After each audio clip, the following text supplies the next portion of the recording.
करा साहब, अभी जिस तरह से इलेक्शंस तो इख्तिताम पजीर हुए, अब जो है जो काउंटिंग है 8 तारीख को हो रही है, क्या स्ट्रेटजी आपने तैयार की है अगर आपकी सरकार आती है?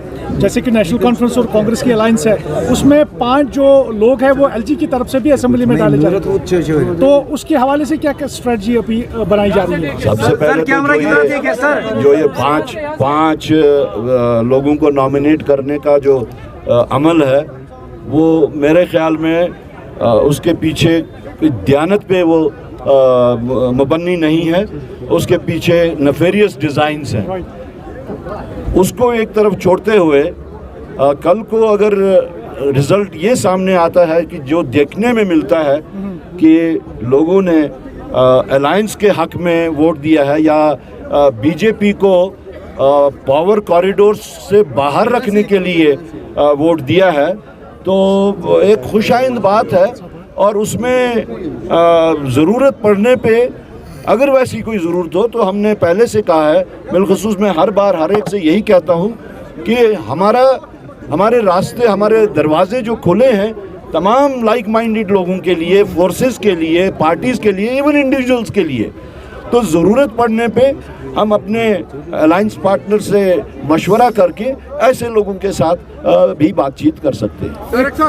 एक फैक्टर जो है वो इंडिपेंडेंस का है। इंडिपेंडेंस आपको लग रहा है कि वो किंग मेकर का काम करेंगे यहाँ पर? देखिए, इंडिपेंडेंस को तो हम स्पॉयलर्स के तौर पे देखते हैं, क्योंकि बीजेपी ने या मरकजी सरकार ने जिस वक्त देखा कि जो उनके डिज़ाइंस थे, जो उनने शतरंज जो बिछाई हुई थी जम्मू कश्मीर को चलाने के लिए, जिसके तहत आम तौर पे जो कहा जाता है ए टीम, बी टीम, सी टीम, जब उन्होंने देखा कि वो सारा फार्मूले उनके जो हैं, एक्सपेरिमेंट्स उनके फेल हो गए हैं, तो उन्होंने एक नॉवल तरीका वोट फ्रेगमेंटेशन के वास्ते अपनाया। वो हो गया इंडिपेंडेंस को मैदान में डालने का।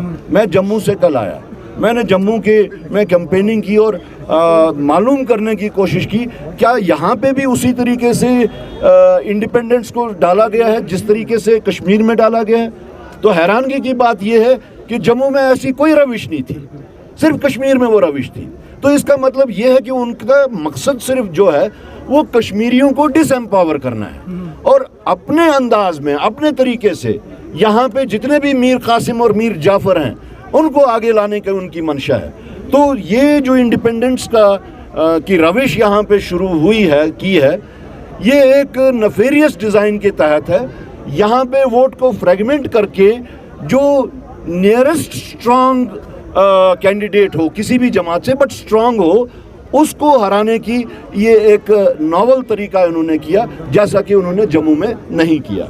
तारिक साहब, कल जो है निजामुद्दीन भट्ट ने कहा कि बांडीपुरा में नेशनल कॉन्फ्रेंस ने बूथ कैप्चरिंग करने की कोशिश की। अगर अलायंस में ऐसा होता है, क्योंकि हमने देखा कि अलायंस में कलाकलमी बहुत नहीं, ऐसा देखिए, there can be stray incidents, उसको आप जनरलाइज नहीं कर सकते। तो ये जो छुटपुट वारदातें जिसको कहते हैं वो हो सकती हैं, वो किसी भी जमात के दरमियान हो सकती हैं, बट उसके बुनियाद पे आप इसको जनरलाइज नहीं कर सकते।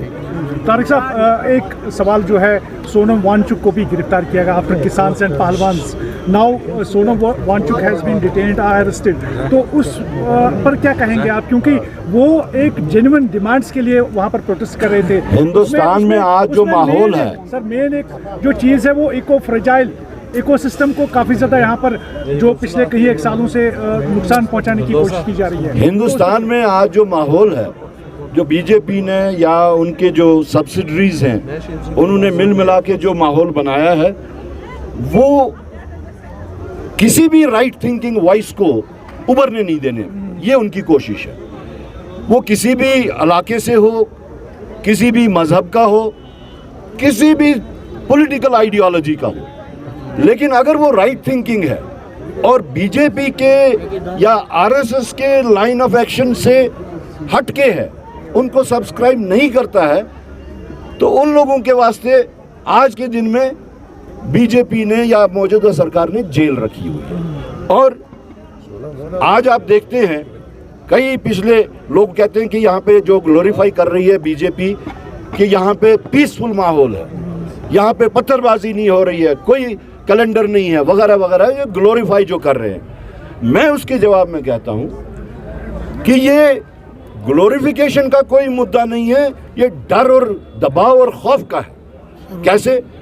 पहले आप देखते थे अगर पानी के ऊपर औरतें निकलती थी प्रोटेस्ट करने, वो सड़क पे बैठती थी, आगे का ट्रैफिक भी बंद, पीछे का ट्रैफिक भी बंद, जब तक उसका उनका मदावा नहीं होता था तब तक वो नहीं उठती थी, या पावर के ऊपर होता था तब तक नहीं उठते थे जब तक नहीं होता था। आज की डेट में आप, मेरी कॉन्स्टिट्यूंसी में मैं मिसाल दे सकता हूँ, बर्थना में बाज़ाब्ता उनके ऊपर FIR लगाया गया क्योंकि वो पानी के वास्ते प्रोटेस्ट कर रही थी। पावर के ऊपर आप प्रोटेस्ट करो तो उसके ऊपर भी आपको FIR लगता है, and then they are labelled as anti national. इसी तरह स्टूडेंट्स अगर रिजल्ट को मैं हेराफेरी के वास्ते अगर वो प्रोटेस्ट करते हैं तो उनके ऊपर UAPA भी लगाया जाता है और ये पब्लिक सेफ्टी एक्ट भी लगाया जाता है। तो कहने का मतलब ये है, जो ये खामोशी, जो ये अमन आप ग्लोरीफाई कर रहे हैं, ये एक्चुअली वो बात नहीं है। पीस जो है वो आपके दिल में होता है, पीस जो है वो आपके माइंड में होना चाहिए। यहाँ किसी के शख्स के ना माइंड में पीस है ना दिल में पीस है, एक खौफ है, एक दबाव है, जिसको मैं कहता हूँ जैक बूट पॉलिसी से यहाँ पे जम्मू कश्मीर को चलाया जा रहा है। और मेरा मानना है कि जो यहाँ पे मैंडेट जो मिला है, अगर उसमें कोई ऐसा वैसा कोई मिस एडवेंचर नहीं हुआ, आई अंडरलाइन इट, अगर कोई मिस एडवेंचर नहीं हुआ तो जम्मू कश्मीर के लोगों ने क्लियर कट मैंडेट दिया है इस जुल्म सितम के खिलाफ, इस जैकबुट पॉलिसी के खिलाफ, इस एंटी पीपल पॉलिसी के खिलाफ, यहाँ के तमाम मामलात में बेजा मुदाखलत, हत्ता कि मजहबी मामलात में भी बेजा मुदाखलत के खिलाफ। बीजेपी दावा कर रही है कि मैं किंग मेकर बन सकती हूं, क्या जो लाइक माइंडेड पार्टीज की आपने बात की, क्या PDP पे उसमें आती है? I would not like to qualify anyone. I said कि like minded on the same page against BJP's repressive, oppressive policies. They can be anyone, they can be any party, anybody. I will not qualify anyone. Thank you.